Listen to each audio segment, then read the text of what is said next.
We ran the gamut from very serious to very ridiculous. Just it was so many different stories and it was a lot. There was a lot going on.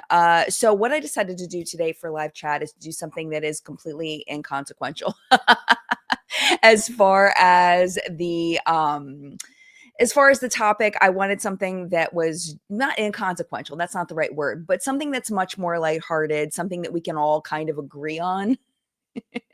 So, we're going to be talking marketing tactics today, and we're going to be talking about how Sephora manipulates us into buying things we don't need.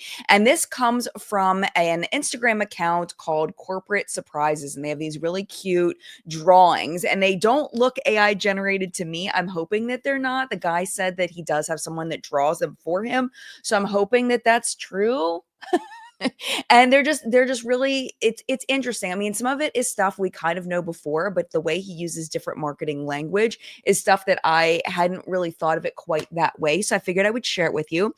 And if we run out of things on that topic to talk about, then we might talk about some other things as well. But before we get into that topic, talking about Sephora marketing and just beauty marketing in general, and how we can be more aware and making sure we don't buy crap, and how are they hacking our brains? How are they getting in there and making us buy things we don't need, and like convincing us, like pushing us? Because sometimes you just need that little push, right? But before we get into that, I do want to say hello quickly to the people that are here live in the collective brain of makeup awesomeness. People that are here in live chat. Hello, Teresa. Hello. Welcome back to live chat. I hope you all are doing well. I hope you're doing well as well, Teresa. And thank you to Flory and Steph and Audra for being our fabulous moderator team along with Teresa. I appreciate you all so very much. Hello, Cynthia. Good morning. Cynthia says, I hope everyone is doing well. I learned this week on TikTok that I am part of an ever-growing group called Non-Practicing White People. I love it. I don't know what that means. No idea. That just went right over my head. I have no idea what that means. Dogwalker97 says, hi, Teresa. Hopefully there are no bad storms in your area recently. It's been a rough summer weather-wise.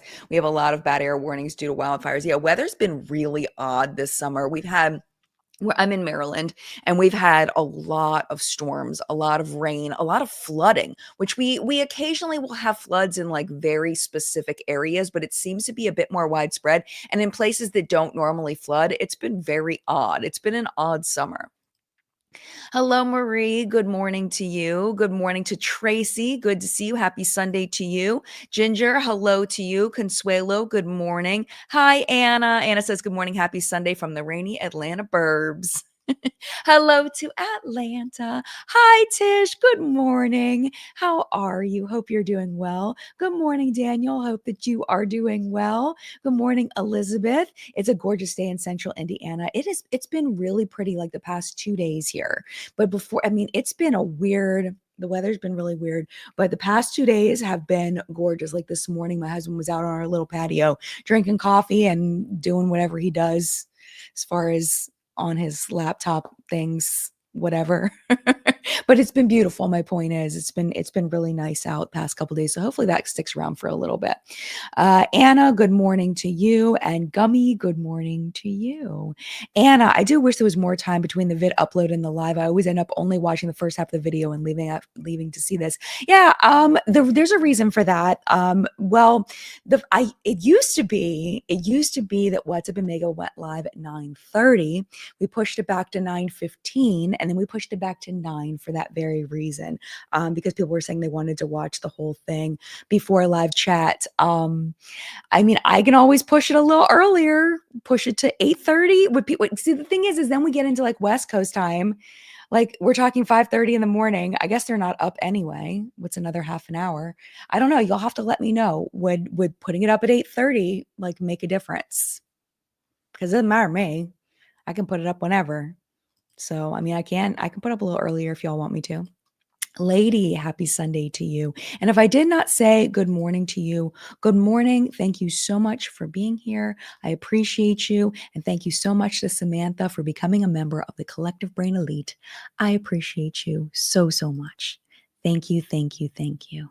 All right, so let's get into this marketing stuff. Okay, so this again came from the Instagram account. It's linked below called Corporate Surprises. And he has some really interesting ones on all different businesses over there and how they specifically use marketing tactics. It's pretty interesting. So let's look at the first one. And I've got these inserted, so I have to move over to the side because you're not going to be able to see me. Okay, so this is the first slide.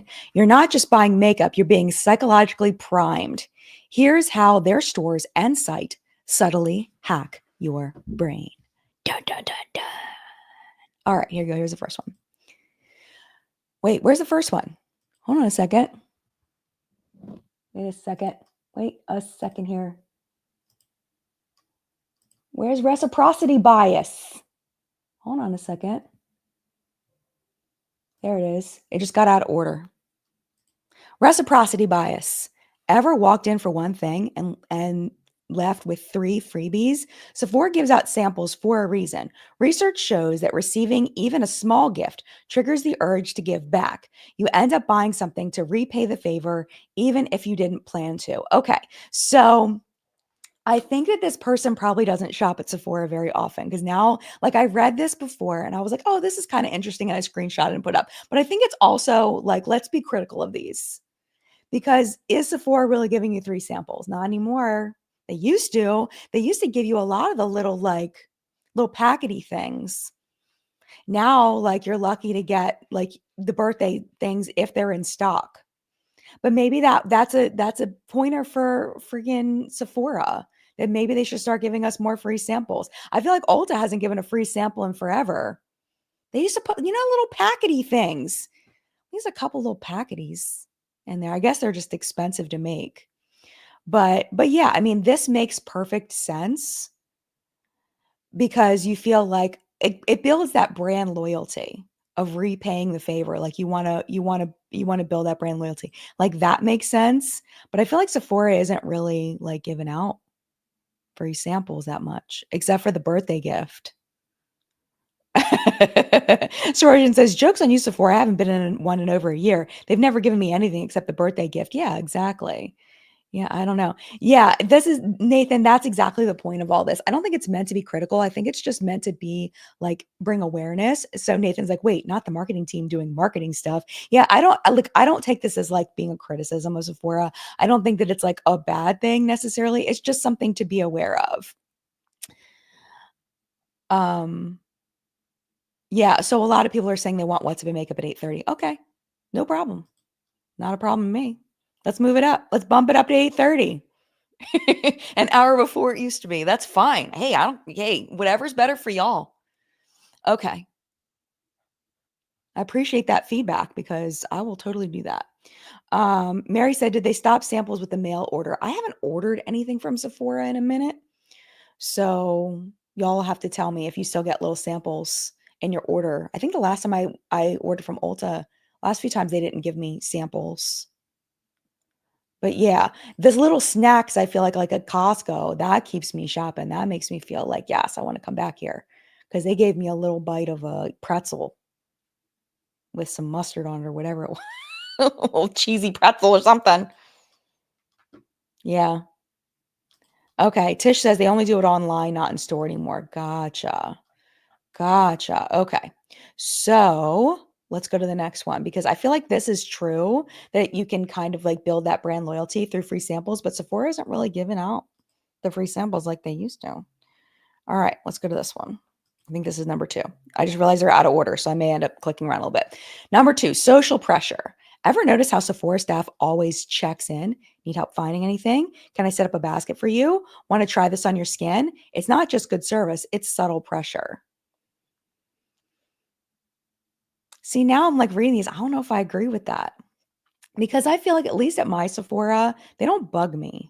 They don't bug me. They'll, of course, someone might say, like, can I help you with anything? Like in any other store, but I don't feel like they really pressure. Now the basket thing, that's a marketing thing where if you have a basket and you're not having to hold things, you're more likely to fill the basket up because you're not like juggling all the stuff in your hands.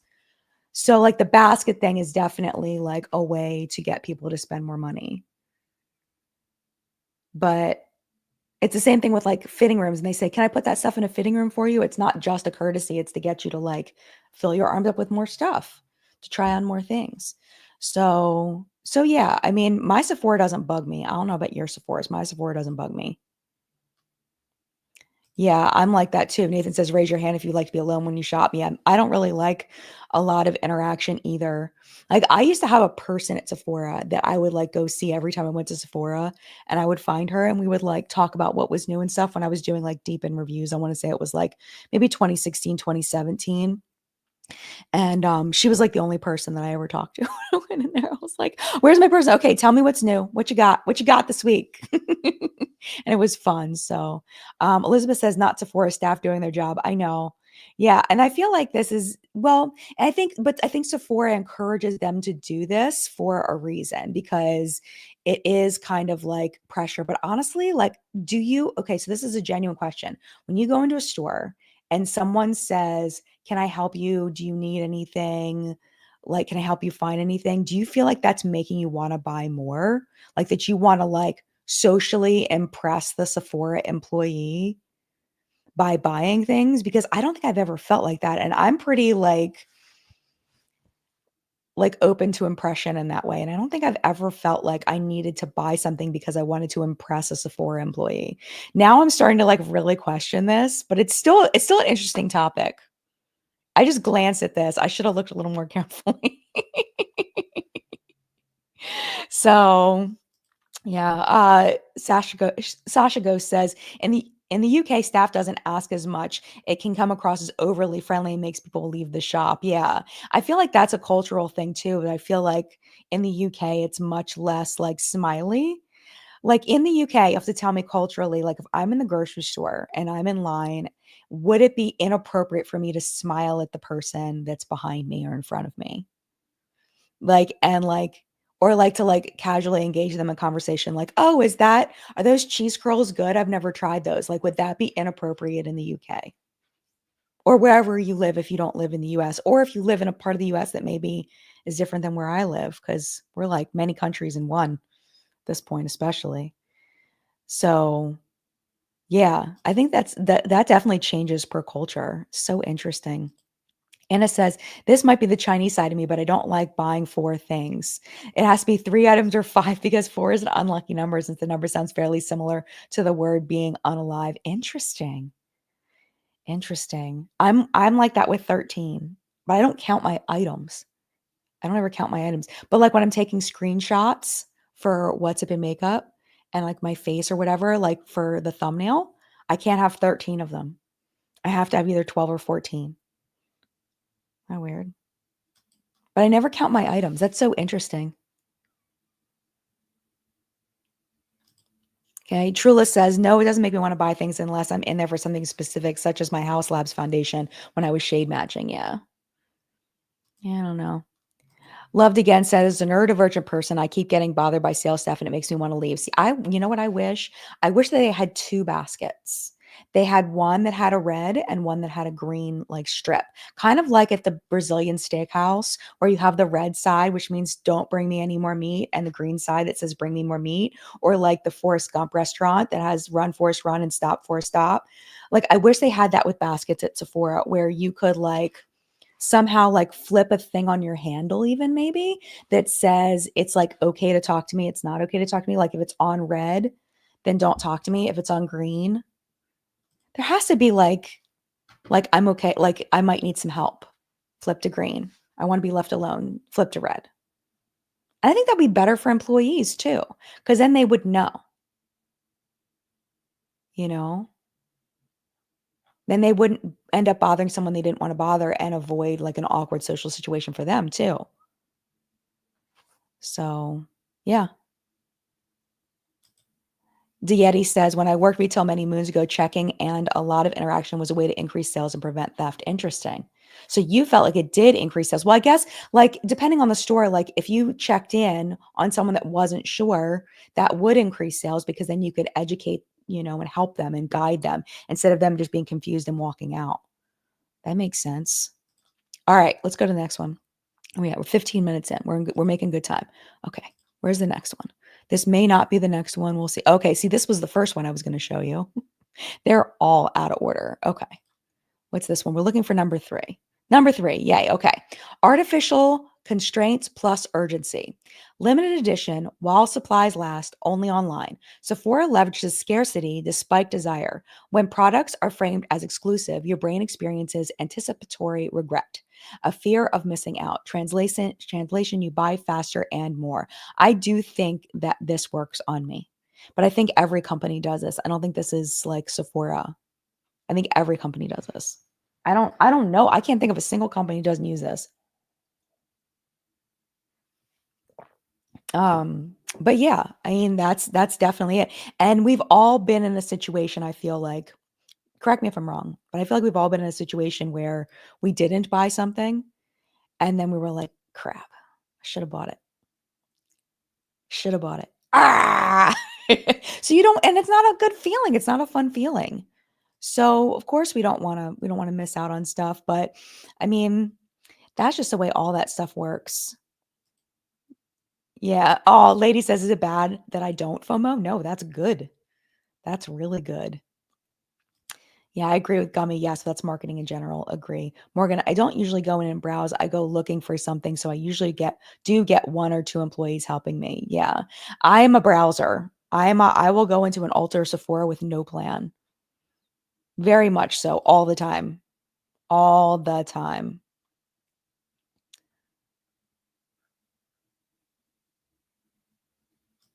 Okay. E Pure Soul says the red green stripe you're deciding sounds like going into a haunted house and wearing the bracelet if you want to be scared touched by the ghost. I've heard of those. I don't go into those haunted houses. Oh no, that's not me. Nope, nope, nope. I will be the one standing outside while my family goes in. The three of them will go in. I will be outside. Thank you very much. That happens quite a bit where the three of them do things together, and I am the one standing outside. My husband and my two kids. We're going on a trip in a couple weeks and we're doing a zip line. They are doing a zip line. I will be on the ground. Thank you. No thanks. Just, it's not my thing. Ghost stuff. Mm-mm. But yeah, it does kind of sound similar. I just went off topic. But yes, it does sound very similar. Why can't that exist? RC's jewelry designed by Amber. What usually happens to me, I will buy the limited edition, then really, really like it, and you won't be able to get it anymore after that. Yeah. I've heard people talk about that, how, people worry about like restocking stuff. And for me, like no matter what it is, usually, unless it's food specifically, I don't repurchase stuff usually. Typically, it's very rare that I repurchase something and it's not just the makeup stuff. Even in food, like I don't repurchase a lot of stuff. I would rather try something new. That's just like my nature. So if something's limited edition or whatever, like limited edition popcorn flavors or chocolates or whatever, I will definitely get them and not really worry about that they're never coming back. I do tend to stretch out like how long I'm using it though. But yeah, same thing with like makeup stuff. I mean, I am definitely in a unique position in that I get a lot to replenish. So I don't think I can speak like as normally because it's not normal to like limited edition makeup product because I don't run out of stuff very often because I just have so much crap. But but yeah. But yeah, I think that a lot of people feel the same way about limited edition. Absolutely. Anna says, so very true. The rare soft pinch me mini in Spirited got me driving out of my way to the store. Some people swear by those blushes. I'm not the biggest fan of those. Not the biggest fan for some reason. I don't know. Yeah, Catherine says the same thing. I actively avoid limited edition things. What if I like it and I can't get it anymore? I'll be sad. Yeah, a lot of people are like that. Kimberly says, I hate when I want to check something. I want to check something out. The website wants your email and offers a discount, and you can't always X out of it. Yeah, I hate like those marketing emails, and then they take your email and they give it to other people that you don't want to have your email address, and you don't know if they're going to do that to you, which is really annoying. All right, let's go to the next one. Okay, hopefully this is the right one. We're looking for number 4. Number 4. All right. commitment and consistency. That beauty insider status, it's not just a perk, it's a loyalty trap. When you hit Rouge or VIB status, you're more likely to keep shopping to justify the commitment. Behavioral studies show we stay consistent with past decisions even when they no longer serve us. Oh my gosh, I fell for that for so many years. For so many years, I was all about having at least VIB status. I was a Rouge for like maybe 3 or 4 years when I was deep in reviewing. And I was like platinum over at Ulta, like all that. And they used to have like events that were really cool. Not really cool. I can't say that. They used to have events that were mediocre that I felt very cool being at. Like I remember this one where they had like little snacks and like coffee on a tap and stuff because it was like the pre-launch for their holiday collections that year. And I ended up buying the Too Faced holiday collection that had the planning journal in it that I literally never used. I think it was like $70 and I never used it because the palette was crap and I don't use planners. But I fell for it because I was at this event and I was like early access to the holiday stuff. And I was like, yes, this is so cool. I'm going to review this. I never even reviewed it.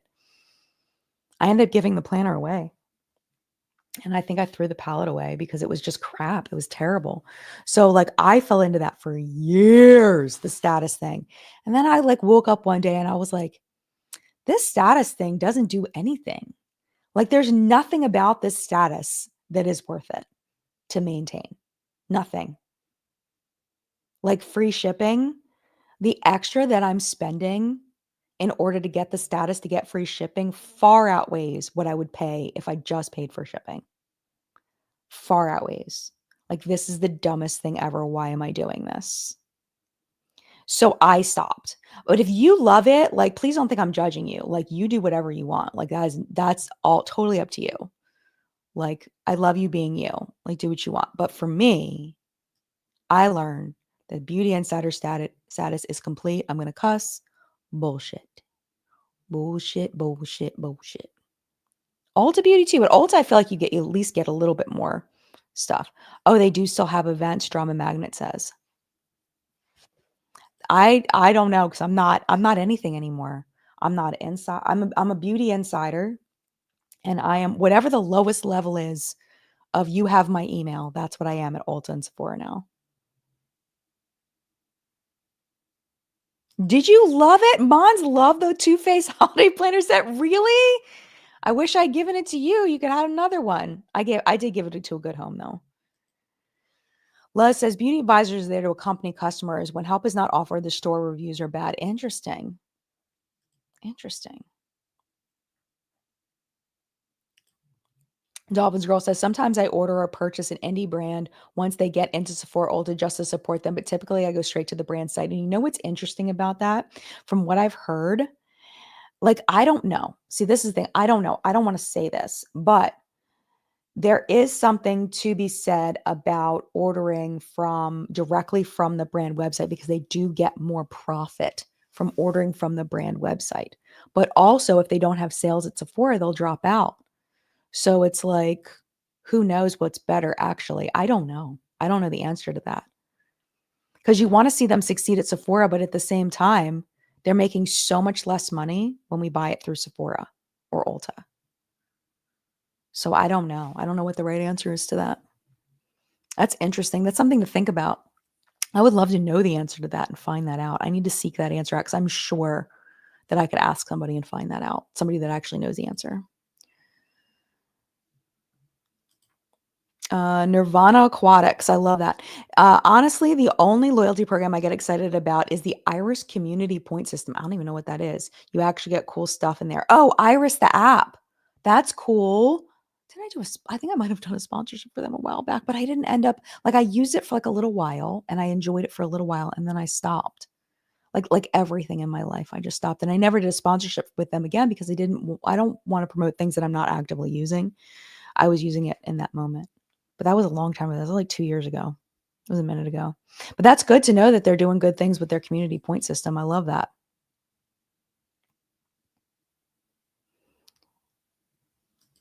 Yeah, Average Hot Dog says I started buying from the brand's direct website when promo codes came. Yeah. And a lot of times the promo codes from brands will be better than any sales they have over at Ulta or Sephora or whatever. Mari Blue Cat says, this is why I ask, will I use this product? Yeah, absolutely. Oh, I'm sure, Casey. It's easy to be diamond when you work at Ulta. Yeah. Oh my gosh, I would be 100%. If I worked at Ulta or Sephora, I would be whatever the highest level is because I would see all the things and want all the things and buy all the things. I would not be able to resist. I'm with you. I can completely understand that.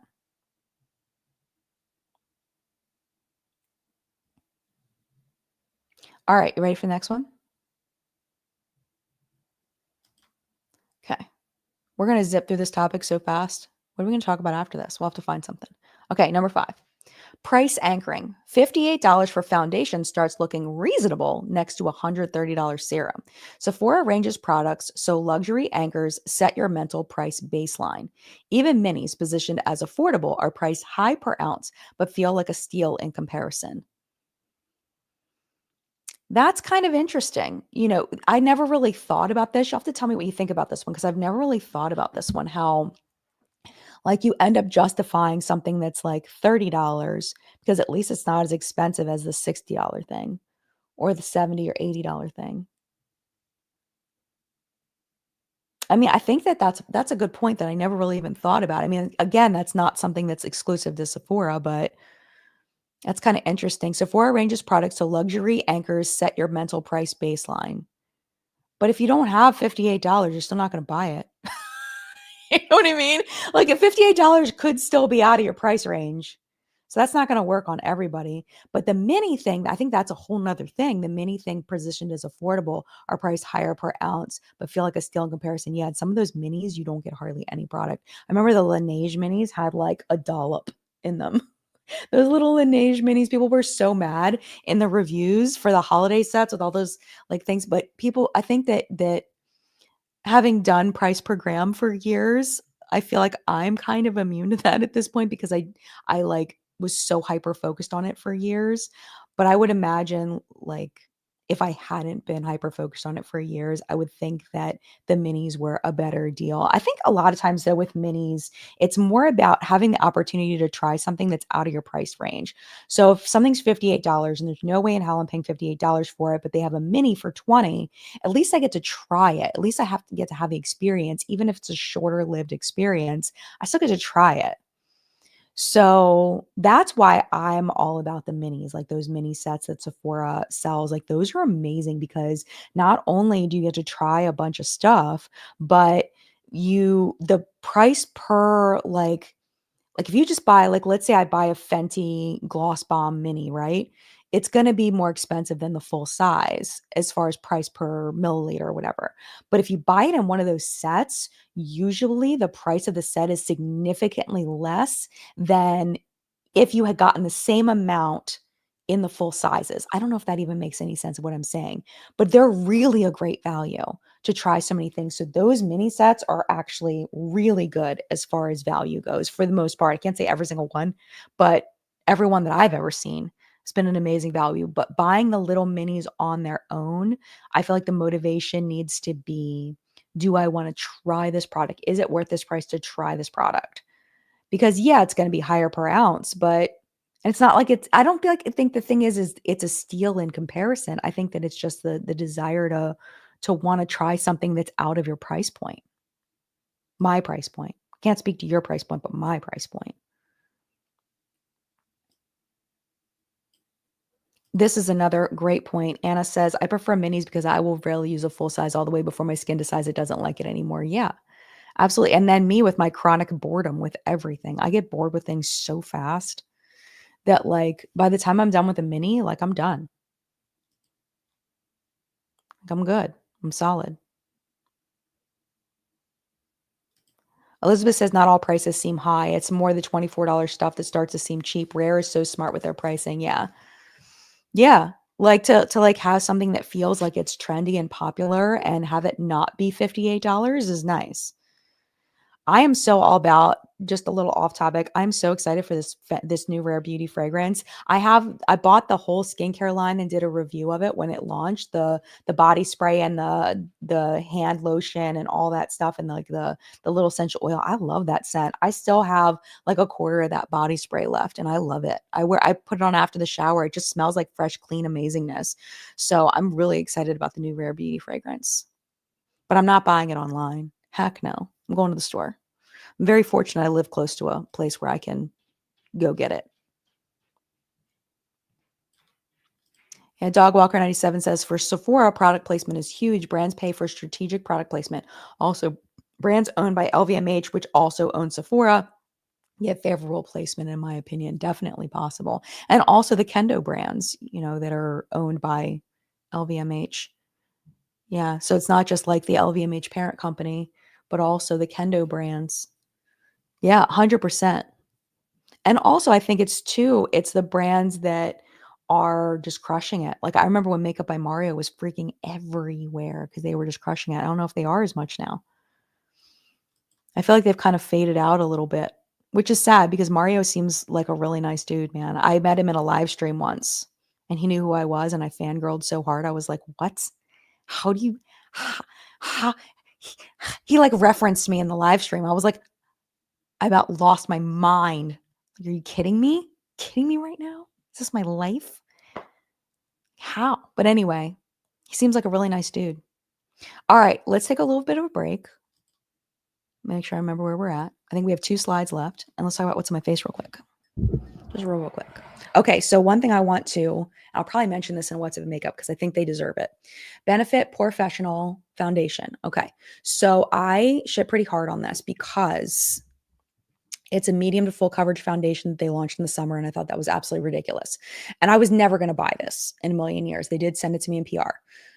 I like it. I'm wearing it right now. This is shade, it's called Savvy 7N. Matches me freaking perfectly. I didn't think it was going to because when I put it on my cheek, it was real light. But when it sheared out, I feel like this matches me perfectly. You have to tell me if you think I'm wrong. But I feel like it looks really, really freaking good. They send this cute little PR package. Let me show you. So it looks like this is the package it came in, and you open it. Hopefully it doesn't fall apart because I have one of the foundations out. But you open it and it looks like that. And then they sent 3 shades, not the full line, which I love, to not send the whole thing. Meet your foundation of your dreams benefit. And it's like on the little stage and it's so cute. And it's got a little pamphlet in the back to like explain it. This is unnecessary packaging. A lot of waste, but it is cute, I have to admit. But I was pleasantly surprised. I wore it for What's Up in Makeup for the show for today too. And I looked at my makeup at the end of the day last night. My eyeshadow looked like complete crap, but my face looked fabulous. So I take back my shit talking of the Benefit Professional Foundation. It's actually really pretty. And it doesn't feel super heavy. It feels heavier than the lightweight stuff I've been wearing, but it's not like what I thought it was going to be. It's not Born This Way. Born This Way, I feel like feels cakey and heavy and thick, even though they just reformulated it. And some of the other like Estee Lauder Double Wear, I feel like feels cakey on me. It looks pretty, but it's very thick feeling. It's very heavy feeling. This doesn't feel heavy, which I like because I'm very textural. I'm very sensitive on my face. So I apologize, Benefit, for saying you shouldn't have launched that in the summer. I still stand by. I think it would have been better launched in September, but it's all good. It's all good. I get it. Samantha, thank you for the super chat. I appreciate you. Samantha says, meh, they have psychologists on staff to draw you in. Can't trust them. I gave up Sephora when I moved to Guam. Fair. I mean, that's what the whole thing is. I mean, we just all have to kind of be on guard as far as, not buying things we don't need. But some people, people shop to relax. People shop on their days off. They've had enough stress all week and they're going shopping and they don't want to stress by that. And I think that's when we need to kind of like be like, wait a minute, hold on. Hold up. Okay. Thank you, Nathan. Your skin does look great on this good day. Well, thank you. I appreciate that. So anyway, that was what I wanted to tell you about this. And then also on my face today, I pulled out the Cleona Cosmetics Dragon Fruit palette. This was set in PR a while back, and I used the purple in here all over my lid, and it's so pretty, and I love it. I also used on my lower lash line the shade Dragonfly. Cleo, if you want stellar, stellar duochromes and you are a color lover and you want some really interesting shades, I feel like there's nobody that does it better than Cleona. They're expensive, but they're amazing. It's a small indie brand. They're still hand pressing their shadows, at least last time I checked. And I love I don't wear a lot of bright colors, so I don't tend to reach for their stuff very often, but I was feeling purple today. I was feeling like I wanted purple. I also used this old Sigma holiday palette that they sent a while back. This is called Warm Wishes, just to kind of work that out and like get some stuff going on. I had a bad experience this morning with the Born This Way Cold Smolder Nudes. Why did this look like straight up ash? Not ass, ash. Well, both ass on my eyes today. I could not get this to blend and look pretty to save my life. The shade in the middle, usually I'm fine, but for some reason this morning, it looked terrible. Maybe because I haven't been wearing as many cool tone shades recently. This palette was not doing it for me this morning. And that's why I switched over to the Sigma one because it wasn't doing it. This was also sent in PR. And then on my cheeks, I was digging around and I found on my table that's like a complete mess, this Patrick Ta blush that's been sitting there for a while. I bought this forever ago. It's in She's Seductive. That's what's on my cheeks. And then also I've been really digging on doing just a little bit of highlighter just back here. Nothing here, just a little bit back here. And I think it looks so pretty. So I used Cookie today by Benefit. And I'm sure this was sent in PR a while back as well.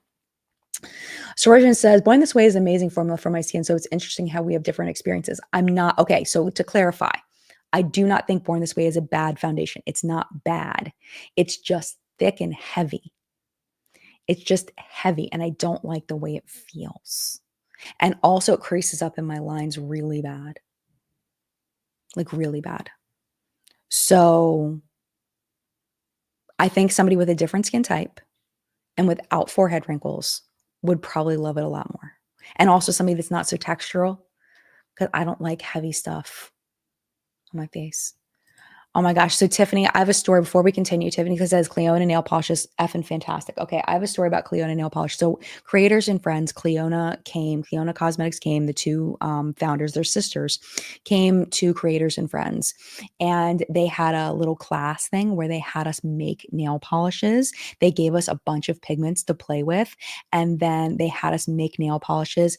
I was so bad at it. I thought I was going to be amazing at it. I was like, I've got this. I made some of the ugliest, not opaque nail polishes ever. I had no idea how hard it is to make a beautiful nail polish. So props to Cleona for doing it well, because I did terrible.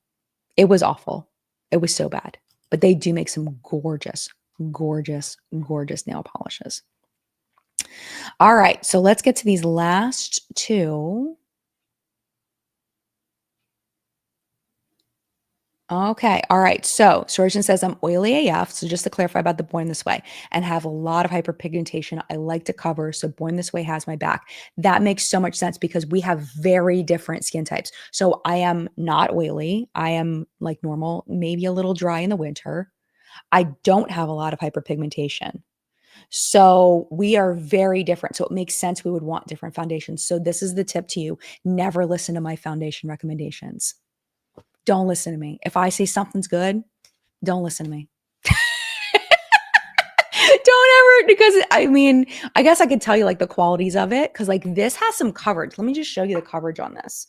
I'll put it over my freckles. So just the tiniest bit. You can see it's thick. It's not dripping that much. What is that? Viscosity. It's the fancy word. Okay. Just so you can see the coverage of it. See, it's like, it's got some coverage. It's got some coverage. This is not, it's already starting to set a little bit. But I mean, that's some coverage. So I don't know. Maybe you'll like this one. I don't know. But I definitely do not have oily skin. So you're going to have to find somebody else. Because I can't speak to it. I think that's one thing that's really important about reviews, is making sure you know who's reviewing it and whether you have stuff in common. So, all right. So let's go back to, we have two more slides to talk about Sephora. Last one we talked about this was price anchoring. Now let's talk about the endowment effect. What the world? Okay. Swatching lipstick, spritzing perfume, trying on virtually. Sephora makes you feel like the product is already yours before you buy it. This taps into the endowment effect, where ownership boosts perceived value up 30%. Have you ever, like, I'm trying to analyze and think, have I ever felt this way where I've swatched a lipstick and been like, okay, this feels like it's mine? Spritzing a perfume. I don't know if that's real. Is that real? Does that feel real to you? Is that a thing? Because I don't feel like that's real. Like, in theory, it sounds like it's real, but I'm trying to think if I've ever experienced this. I don't think so, unless they've hacked my brain so hard that I don't even realize it. Like, I've swatched so many lipsticks and eyeshadows and things in store, and like, I mean, the only time I feel like this has to be mine is if it actually looks good. And yes, this is like what I've been looking for. I don't know if that's real. Is that real? You'll have to tell me if it's real.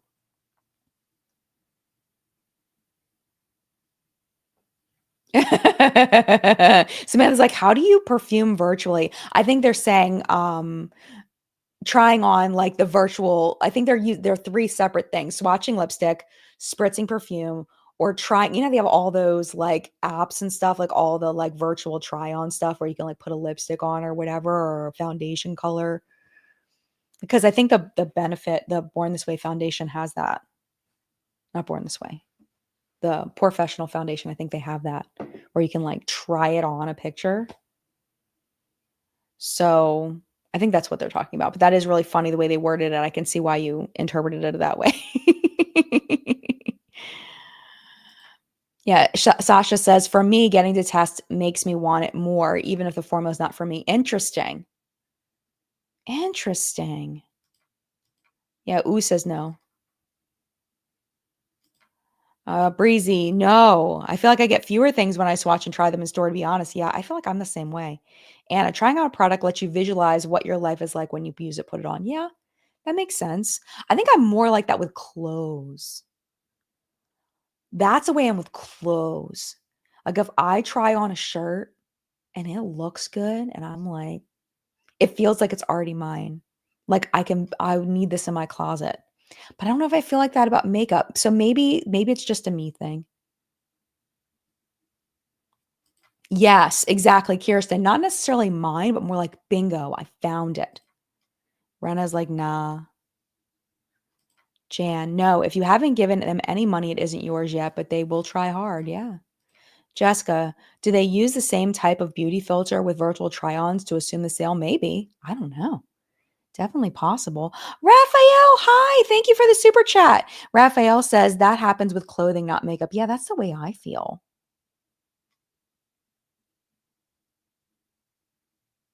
That's so funny.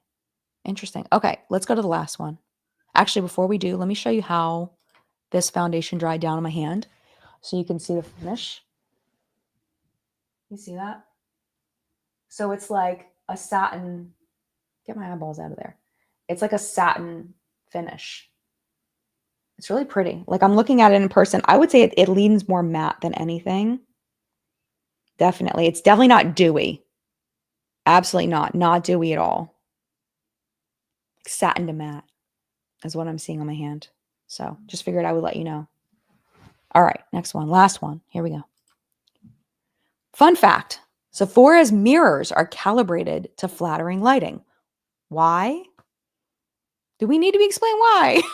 You look better, you feel better, you're more likely to buy. It's not vanity, it's behavioral economics. I cannot tell you the number of times I've walked into Sephora and looked in a mirror and been like, damn, I look like crap. I should buy some makeup. No, I'm just kidding. I'm being exaggerating, but still, I have looked into Sephora mirrors and really felt like I looked really bad in their lighting. So maybe it's like when you like sit down in the chair and have someone do your makeup, then it's like that. I don't feel like that's real. Is that real? See, this is why this needed to be a live chat. This is why this needed to be a live chat. I do too. Mandy says, I love the Danessa Myrick skin tint. Do I have the skin tint? No, I have the primer. I love their primer. Oh my gosh. It's fabulous. Casey says, weird. I think the first time I'd ever gotten an ad during live chat, I thought they couldn't do that. Okay. So I turned on a thing, and you have to tell me, that is supposed to put ads like to the side so that it doesn't interrupt chat. I turned it on to test it out. If y'all hate it, I'll turn it off. But, you know, I like to make money. So just being honest, like it'll make me more money if I put the ads on the side. But if y'all hate it, like you hated the mid-roll ads, I turned them off immediately because they were interruptive, they were annoying, and y'all hated it, and I never brought them back. So if these are too annoying, I will take them off and it's no problem. I will eat the $20 or whatever it is per week that I would get from ads. It's really not a ton. So if y'all hate it, I'll get rid of it. But $20 is $20. So it's up to y'all. I don't mind taking them off. Simple Boost. Nope. Trying them on virtually just helps me save time when deciding if I want to buy something or not. I need liners to make lipstick work. So it helps me decide if buying this is worth it. Yeah, that makes sense. Yeah. Yeah. Yeah. I mean, that makes perfect sense. I feel like I'm on the same page here. Okay. All right. For the ads, Milena says they are interruptive ads for me based in France. Maybe that makes a difference. Okay. Because it's supposed to be just like on the side. Makeup Experience says 2 ads showed up in the middle, but it wasn't fast enough to skip this. Okay. All right. So I'll turn them off again. That's not a problem. The ads have interrupted 2 ads with very okay. Yeah, I will turn them off. Because they said it was going to be on the side, so I won't put them on next time. Sorry about that. Samantha, my problem is if you aren't caking on the makeup, you can't shop there, but you are kind of cakey. It feels less steely, more chocolatey. I have no idea what that means. I need to focus. Okay. My problem is if you aren't caking on the makeup, you can't shop there. Like, meaning like you feel like you don't fit in there because you don't have a ton of makeup on, but you are kind of cakey. So it feels less steely, more chocolatey. I don't know what that part means, but I have heard people talk about how they don't feel like they fit in at Sephora because they aren't wearing a ton of makeup. So that's a real thing. That's definitely a real thing. I didn't understand the second part. I'm so sorry. Oh, thank you for the super chat, Lindsay. Girl, get your coin. It's really okay. Like, I would rather you all have a nice viewing experience, to be honest.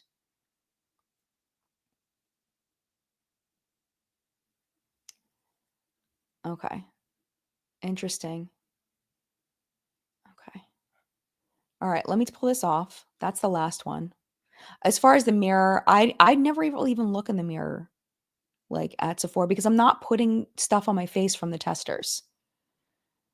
I think that's what it is that I don't put things on my face at Sephora and I don't there's no real reason for me to look in the mirror unless I'm like holding up a foundation shade like on my hand or if like the person at Sephora is like helping me do something, like the salesperson, but other than that, yeah, I don't really look in the mirrors. Yeah, I feel like this whole thing was written by somebody that doesn't shop there. Which makes sense because if you look at the dude that runs that account, he doesn't look like he would shop at Sephora. I'm judging him. He doesn't look like it. So, but I still think it was interesting. It was interesting to talk about. It was interesting talking about like what's real, what's not, as far as the stuff and like perceptions and marketing. I always find marketing fascinating. Oh, Casey says, I'd rather you make the money. Oh, you stay on YouTube and I get to enjoy you. I'm fine. Like I'm good. My views are really good on my regular content. So I would much rather y'all enjoy live chat. It's really not a problem. So yeah, Elizabeth says, I only do the hand swatch, so I don't use the mirror either. Yeah, I don't put anything on my face from Sephora. I think maybe like my first couple times, maybe going into Sephora, I might have, no, I don't think I ever did because like I'm always like skeeved out by like the testers. They always look so gross. Like on my hand, I feel like it's safe because I can just wash my hands. But anyway, yeah. So that was the topic. How y'all doing? Y'all feeling good? All good. Okay. So before we get to the end, I do want to let you all know that I'm going to be out of town, not next weekend, but the weekend after. So there will not be a What's Been Makeup in 2 weeks. Next week should be normal. And then after that, my next thing is mid-September. I'm going to another Creators and Friends in mid-September. So yeah, so not this coming week. This coming week will be normal. No Friday video though, because I have nothing prepared. My interview with Dr. Julian Sass was amazing. I hope you all watch that. It was really good. It was really fun. He's so funny. He's just hilarious and very knowledgeable about things. Am getting some like comments about him having his doctorate in mathematics, but I was very, very clear multiple times that his doctorate is not in cosmetic chemistry or anything like that. But I do feel like there is a place for learning in the field. Is he going to have the same technical knowledge as someone who is like a Javon Ford? No, he's not going to have the same technical knowledge, but there's a lot you can learn in practice as long as you're learning it from people that are extremely knowledgeable. You're in the field with professionals that have that training and they're teaching you directly. Like I feel like sometimes, like at least with education, I can only speak for myself because I have a master's degree in education. I have two bachelor's degrees, a master's degree, and an associate's degree, and a couple of different certifications. And I feel like the place that I learned the most was when I was actually teaching, when I was in the field. And yes, I learned stuff in college that I needed in order to be a good teacher, but I felt like 90% of what made me a good teacher was what I learned actually teaching. Like it really the degree just got me there and got me in the classroom so that I could make it through my first 2 years as I learned in practice. Um so yeah, I mean I feel like there's definitely something to be said for degrees, and I think they're very, very important for discussing certain things. But I feel like Julian handles it pretty well as far as knowing what's in his realm and what's not in his realm. And I think that he's very transparent, at least the content that I've seen about what he knows and what he doesn't know, and is not afraid to say, I don't know. So I love that about him. And that's why I wanted to have him on. He's just yes, exactly. Dolphins Girl, his enthusiasm is contagious. I love his energy. He has just such good energy. Like I just get good vibes off of him, you know? And I was really excited to talk to him because like I don't know, like certain people I just feel like just good vibes, you know? Love it.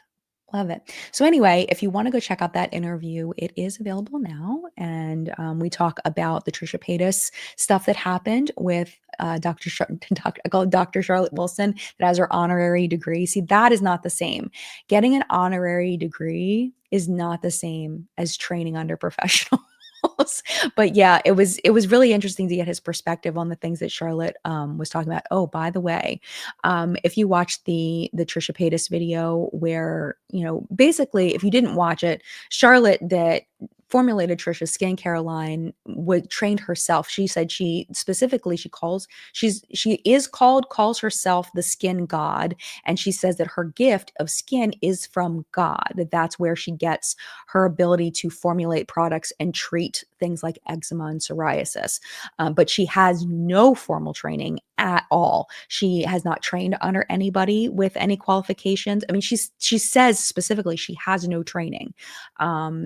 So Julian comments on that in the video. But what I learned while I was editing Julian's interview was that she shut down her website. It doesn't exist anymore. It's gone. The Glow Skin Enhancement website is gone. The Instagram's still there, but it hasn't posted since June, I want to say. But something's going on over there. I told Julian, and he was like, look here to see if there's any like lawsuits or if there's anything, the FDA is going after or whatever. I couldn't find anything. I couldn't find any lawsuits. I looked for LLC. I looked for her name. I looked for, I couldn't find any reason why. So it's possible that she's just retiring. She's in her 60s. She's well within the age of retirement, which, she's got this beautiful family that she's shown in her videos, these beautiful grandkids. So it's definitely possible that she's just retiring. She seemed to do very well when she was selling her stuff. So hopefully, she's just, that she's okay. I always want her, people to be okay, even if I don't agree with their choices. Hopefully she's well and she's spending time with family and enjoying life. But I am glad that the products that are maybe not formulated safely are not being sold. That and removing moles off people's faces without training, things like that. Like, I'm glad that that is not happening anymore, but I do wish her well. I do wish her well. Yeah, no hair nets. Yep. I mean, it was kind of a mess. But if you haven't watched the Trisha Paytas video, I recommend that one as well. That one's even if you don't know who Trisha Paytas is, it's okay. You don't need to know who Trisha Paytas is. Like, just get to the skincare line if you're interested in skincare lines. Just skip the Trisha stuff. It's pretty much irrelevant to the story. It's really about the skincare line. So even if you don't care about Trisha, but if you're interested in skincare development, go watch it. It's good. Oh yeah, Trisha named her child Aquaman. Supposedly it's real. She has 3 children. Her first child is a girl named Malibu Barbie, and then she has a little girl named Elvis. And then she said, I watched a video where she said that Elvis was supposed to be her boy name, but she thought she was only going to have 2 kids, so she named her second girl Elvis, and then her third baby is a boy, and she had already used Elvis.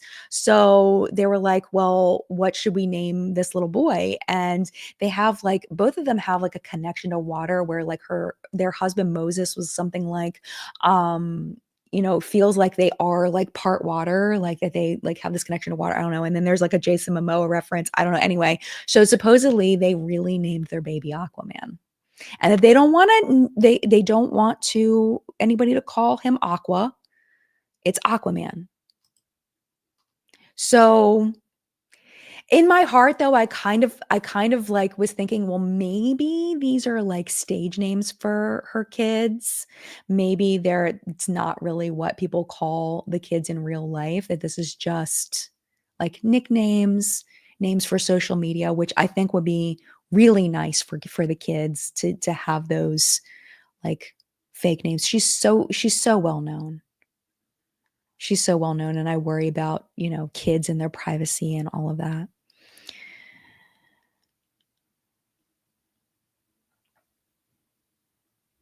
Oh, Audra's here. Hi, Audra. Good to see you. A Simple Boost says, I watched that video a few days ago. It was wild, and I'm still worried about the guy who had his mole removed. Yeah, I hope he's okay wherever he is because there's no after pictures of him. That was always my concern. So, and if you haven't seen the video, Charlotte has her treatment center where, it looks like a traditional, like, esthetician's studio, and this mole on this man's face, it sticks out like probably at least a centimeter out of his face. I mean, it's probably about a centimeter out of his face. It sticks out pretty far. And it looks like his wife is pressuring him into getting this mole removed. I don't know. She seems very adamant this mole has to go. And he's just kind of more reserved, more quiet. And she removes the mole in her office. And what I've learned since then is that this is absolutely a medical procedure, that this should never be done without someone with a like that they are a doctor. Like, you are a doctor before you're really cutting out anybody's moles. So she not only cuts off the mole, but she sets it on his shirt, the removed mole.